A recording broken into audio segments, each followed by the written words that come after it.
تعتبر مظاهرات 17 أكتوبر سنة 1961 حدثا تاريخيا يخلد كل عام بفضل ما يحمله من دلالة لما قدمته الجالية الجزائرية في المهجر من دعم للثورة في مراحلها الأخيرة رغم بعد تلك الجالية عن الوطن.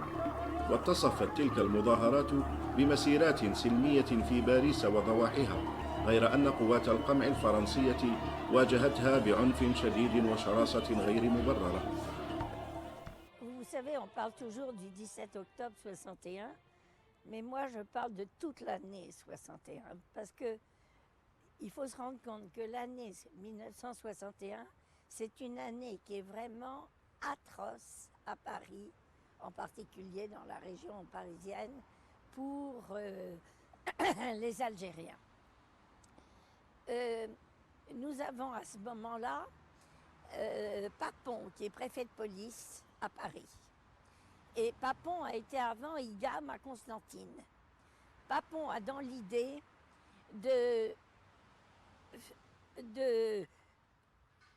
d'arrêter tout suspect, d'arrêter tout Algérien, pensant qu'en torturant, on va arriver à avoir des renseignements sur les chefs et autres, et que c'est ainsi qu'il envisage de conduire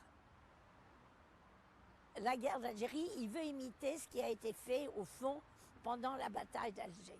On a reçu la directive détaillée en 3 phases. Le 17, qu'est-ce qu'on doit faire? Le 18 et le 19. Voilà, c'est des phases. Donc le 17, c'est bien clair. Il faut sortir à partir de 20h. C'est le contraire du couvre-feu.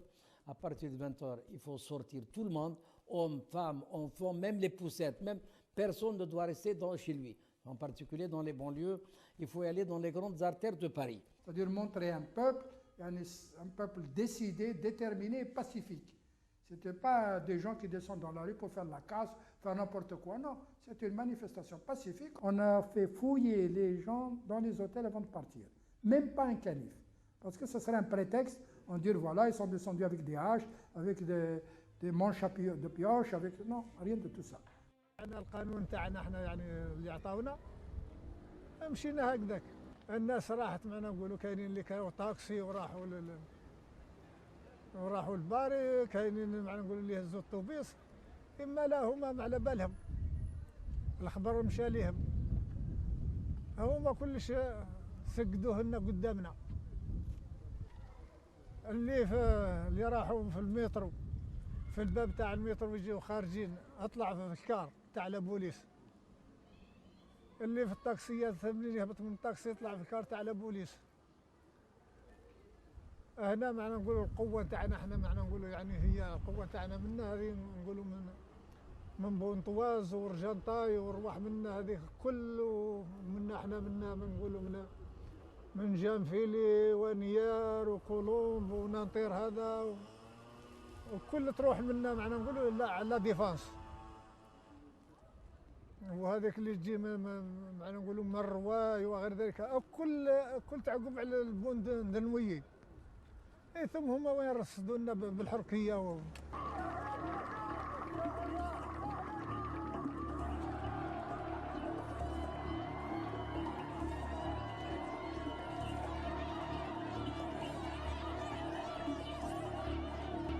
Toutes les provocations sont venues de la police. Et malgré ça, les Algériens n'ont pas riposté. Ils étaient parce qu'on les a bien mis. C'est-à-dire qu'on voulait que cette manifestation soit l'image de l'organisation FLN.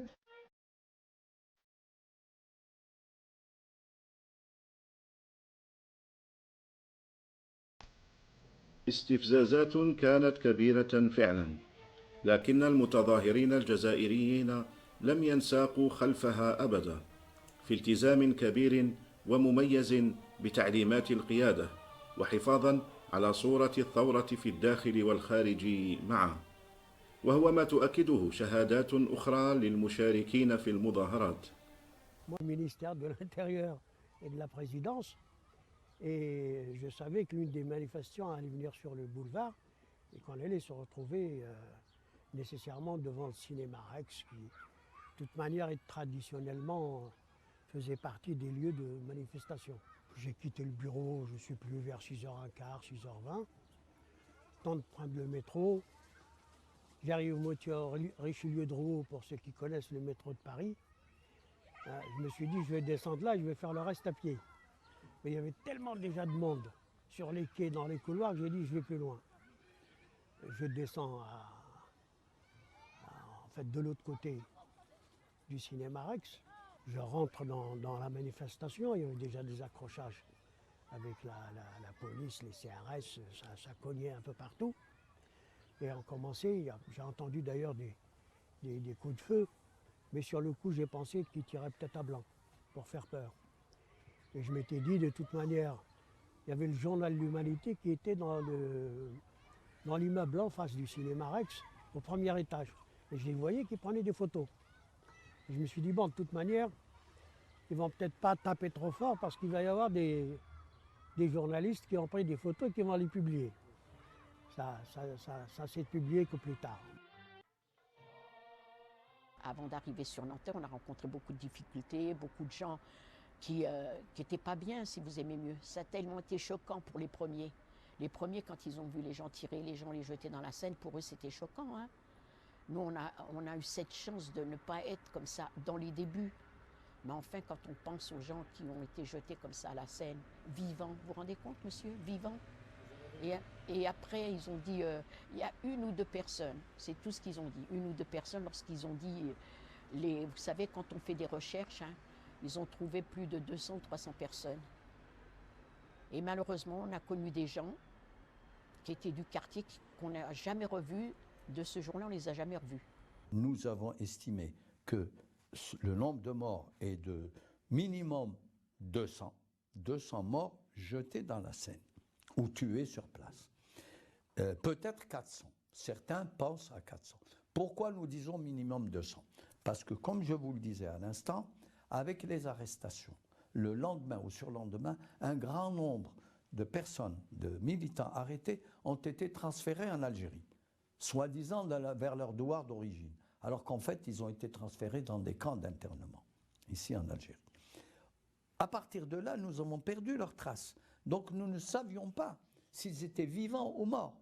Les 200 dont nous parlons sont les 200 qui résultent des rapports que nous avons reçus dans la semaine ou la quinzaine qui a suivi la manifestation. Et là, ce sont des chiffres précis venant de la part de l'organisation, c'est-à-dire lorsque quelqu'un dit « j'étais à tel endroit, un tel qui était avec moi, je l'ai vu, il a été bastonné, assommé et jeté dans la Seine ». Là, on a fait ce calcul, on arrive à 200. On a laissé papon après ce qui s'est passé le 17 octobre, c'est qu'on voulait bien. D'ailleurs, il faut se dire, il a toujours dit 3 morts hein, pour le 17 octobre, alors que moi je fais référence à Jean-Luc Naudy, qui a dit et qui a vérifié toutes ces preuves, et je pense qu'effectivement il dit la vérité, il y a eu au moins 300 morts le 17 octobre. ثم في الجران كارير 18 كان الغاشي كي يركبونا في الكار تاعهم هذيك جاو يديونا الفانسان اللوريسيان كو تليفون قالوا لهم ما كانش البلاصه كومبلي داونا البالي دي سبور كانت 2000 وشي حاجه او ديبار كانوا الحركه مع لا بوليس والحركه ولاو يضربوا بعض الناس اللي يروحوا حاشاك البيت الراحه كانت مخفيه هكا يضربوهم وينحيوا لهم اللي عنده ساعه والله عنده خاتم تاع ذهب والله ينحيوه له. الور ولات الفوضى ثم كاينه الفوضى جاو قالوا لهم واش كاين ولا نحاهم جابوا لنا العسكر اللي كانوا متكلفين بينا.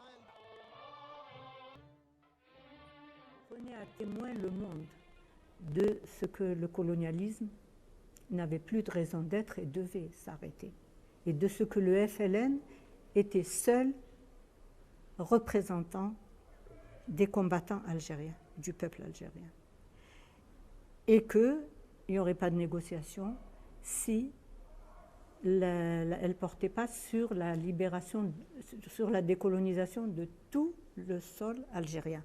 Sahara compris.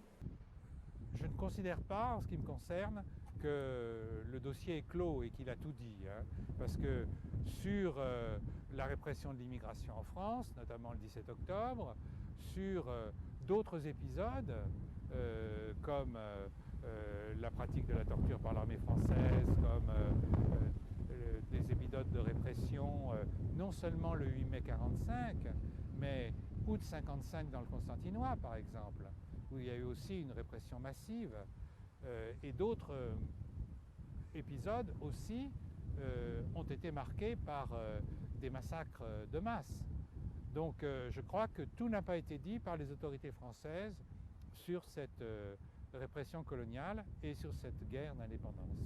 Quand on voit maintenant que sur le pont Saint-Michel, vous avez une plaque, ici sont morts des Algériens pour la liberté, pour la, je ne me rappelle plus du terme précis, qui en tout cas qui sont morts pour la défense de leurs droits, on n'est pas allé très loin, mais enfin, il y a quand même une reconnaissance de la justesse du combat des Algériens pour leur liberté. Et ça, c'est inscrit sur le marbre, sur plusieurs ponts de Paris. Ça, c'est le résultat aussi, il faut le dire, du 17 octobre. Et maintenant, c'est inscrit dans le marbre, c'est gravé dans le marbre, et c'est pour toujours. Là, le sacrifice des Algériens de cette époque-là ne sera pas perdu, en tout cas, il ne sera pas oublié, parce qu'il est là, il est inscrit pour l'éternité.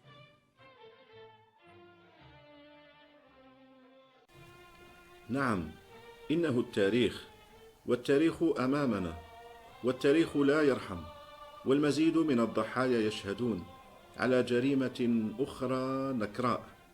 كانت تلك إحدى الصفحات التي كتبها الجزائريون بدمائهم في سجل نضالاتهم الطويل على طريق استرجاع حريتهم المغتصبة، فكان لهم ما أرادوا: حرية واستقلال وانعتاق.